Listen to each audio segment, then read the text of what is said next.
Hello and welcome. I'm Dr. Lori Jaggers Alexander, and I would like to start off by thanking you for allowing me the opportunity to share my presentation with you. And just to provide some background, I am a nurse educator and I have been teaching for over 15 years. I also have experience as program director of Western Kentucky University's RN to BSN program, and that's my most recent teaching experience. I was also chair of Western Kentucky University CCNE committee, and I currently practice as a family nurse practitioner in a school-based healthcare setting, and I'm also program director for that program as well.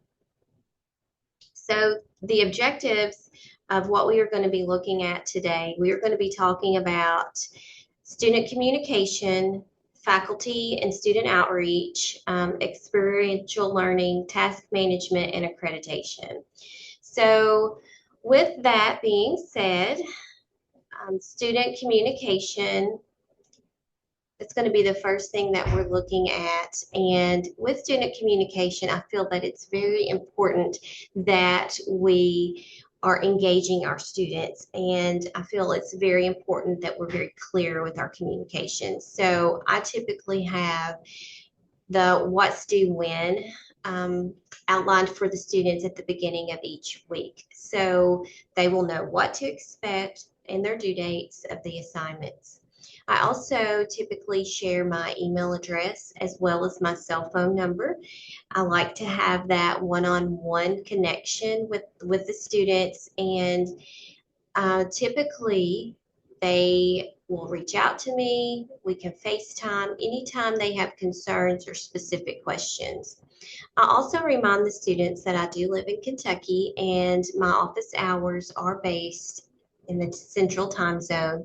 And I typically have office hours set up either by Zoom, FaceTime, or Teams, whichever is going to be convenient for the students, just to ensure that they have a good understanding of those weekly assignments and any discussion board expectations.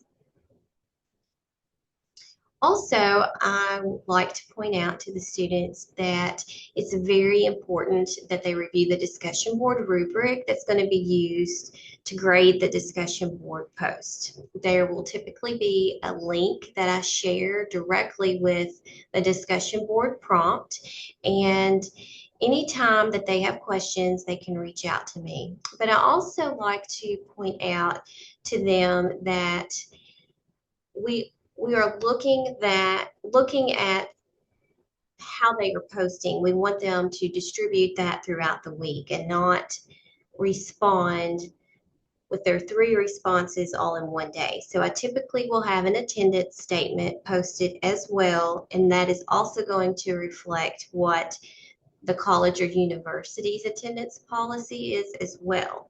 So this is a statement that I include. Online classroom attendance is critical to meet the course and the student outcomes and objectives. So to this end, students taking online classes in the School of Nursing's online nursing program with discussion board requirements must post in their online course at least 3 individual days within the week of each discussion board activity. I feel that will help our students stay engaged and will truly help with a discussion. The next thing that I'm going to talk about is faculty and student outreach. So per my policy as a faculty member, I'm committed to responding to emails within 24 hours during the week and typically within 48 hours on weekends.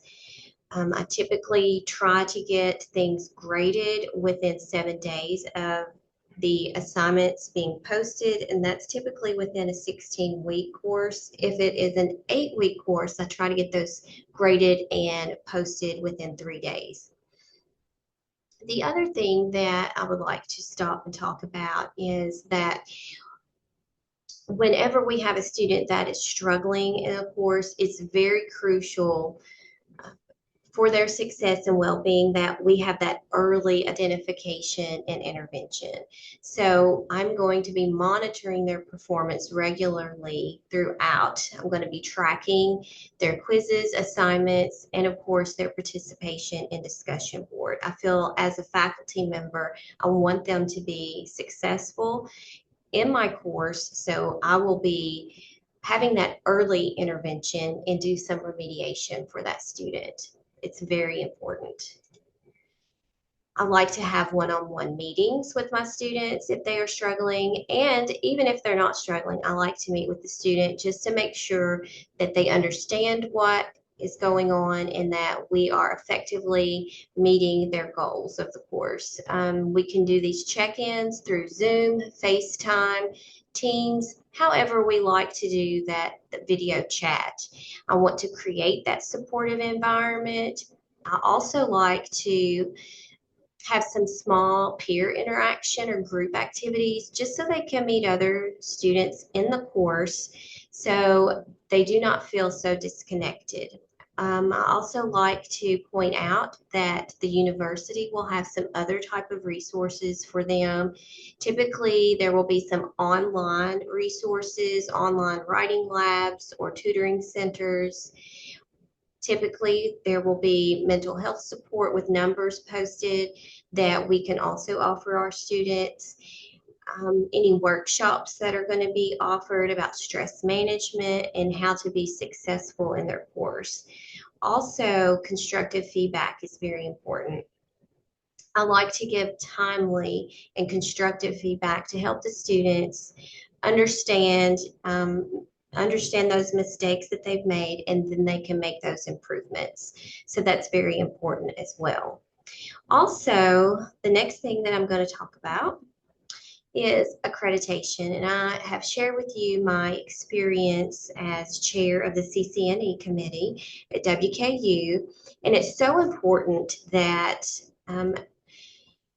you are accredited. So this is what helps with our quality and meeting those benchmarks and having that continuous improvement and looking at self-assessment. This also helps with our accountability, that we are having someone that's coming in from the outside to review our courses and making sure that our courses are matching our program objectives, and of course helping match either your BSN, MSN, or DNP essentials that we have.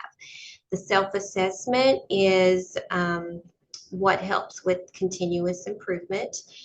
Also, when you are accredited, this enhances your credibility among your students, among your stakeholders, and this will help with student confidence that they are in an accredited program. Also, this is going to give you access to resources and funding opportunities. I did share what the CCNE does for us. This serves the public interest by assessing and identifying programs that engage in effective educational practices, and this is a voluntary self-regulatory process. CCNE accreditation supports and encourages continuing self-assessment by nursing programs and supports continuing growth and improvement of collegiate, professional, and nurse residency or fellowship programs. So that's going to be so important. And again, like I had mentioned before, this is going to help with your student outcomes and improve learning. It's going to increase the competency of your graduates. It's also going to build your stakeholder trust. Any employers, they're going to be looking at this and understanding that these students have graduated from an accredited program, and it's going to help assure your public that they have finished an accredited program. So the next thing I'd like to talk about is going to be experiential learning. So with the RN to BSN program that I had the pleasure of teaching in, we were in a regional area. So we were able to help guide our students and help them for some of those experiences with an online atmosphere. we would like to also do the same thing. We want to encourage the students to reach out even to other faculty members within our program that have expertise or even connections in that field that could help our students, and also alumni networks. That's very important. We can direct our students where they have previously graduated, that would help them find some mentors or preceptors. Also, our campus should have some career services that would also help direct the student and help them find mentors in their particular area of interest. The advising centers should also provide support and recommendations. It's also a great way to find other resources is by those professional organizations, even social media, LinkedIn, Facebook has those pages of the professional organizations that the students could reach out to. I know in Kentucky we have the Kentucky Nurse Practitioner Association that students have reached out, and they might be in an area where they are needing an OB rotation, or they're wanting to be with a podiatrist for a while. Any of those things, and they are connected to those other mentors or preceptors that would be willing to take on those students. So for me, that's important. And also just kind of thinking outside the box with experiences. If you want to evaluate a certain occupation, you could also do some occupational assessments, any type of experiences that's going to broaden your horizons and develop that student. So I think that's very important as well. And then, of course, task management. And this is for me and how I stay on track with grading and prioritizing family and self care. For me, I like to prioritize my time, and by time management, I look at each week. I identify what is going to be due for my students and what is going to be needed for me to grade. I have to-do lists. I maintain the daily and weekly to-do list to keep track of my tasks. I also have excuse me.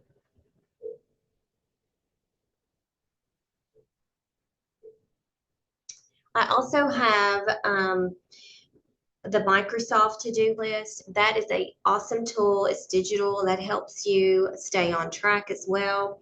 But it's also very important that during the semester we set those boundaries and we make sure that we are not um, overdoing it. So we want to make sure that we are setting those guidelines, we are staying on task, and we are doing what's important. And the students are a priority, and we want to make sure that we're giving them that timely feedback. That is very important for them, especially if we have a student that's struggling. We need to meet with them early on to get them back on track. So thank you for your time. I appreciate the opportunity to speak with you, and please reach out to me if you have any questions. Thanks again.